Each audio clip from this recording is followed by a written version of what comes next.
ఎగరాలని కోరుకున్న పెంగ్విన్. బెలూన్లతో. దక్షిణ ధ్రువంలో ఒక మంచుతో కూడిన మెరుపు ఉదయం. పెన్నీ అనే చిన్న పెంగ్విన్ మంచుకొండ అంచున నిలబడి మేఘాలను చూస్తూ ఉండిపోయింది. నేను ఎగరడానికి ఒక మార్గాన్ని కనుగొనాలి, ఆమె గుసగుసలాడింది. పక్షులు ఎందుకు ఆనందించాలి? మీరు చూడండి, పెన్నీ ఇతర పెంగ్విన్ల వలె జారడం మరియు ఈత కొట్టడం ఇష్టపడేది కాదు. లేదు, ఆమె ఆకాశంలో ఎగురవేయాలని, తన ఫ్లిప్పర్లతో స్నోఫ్లేక్లను తాకాలని మరియు సిగల్స్ను దాటాలని కలలు కన్నారు.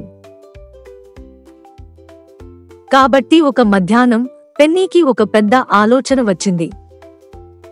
బెలూన్లు, ఆమె కిచకిచ. నేను తగినంత బెలూన్లను నాకు కట్టుకుంటే నేను ఈకలా తేలతాను.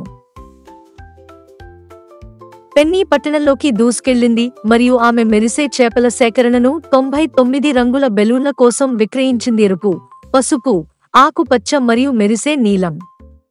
నాట్లు తెలిసిన పఫిన్ స్నేహితుని సహాయంతో పెన్నీ తన చిన్న గుండ్రని బొడ్డు చుట్టూ అన్ని తీగలను కట్టింది. స్వూష్! ఆమె పైకి వెళ్ళింది. వీ! పెన్నీ హిమానీనదాలపైన తేలుతున్నప్పుడు చిర్రెత్తుకొచ్చింది. ఆమె నిద్రలో ఉన్న ధ్రువపు ఎలుగుబంట్లను దాటి ప్రయాణిస్తున్న మేఘాల వైపు ఊపుతూ మంచు పెద్దబాతుల మందను కూడా ఆశ్చర్యపరిచింది. కాని చల్లని గాలి ఆమె ఈకలను చక్కిలిగింతలు పెట్టడంతో ఏదో జరిగింది.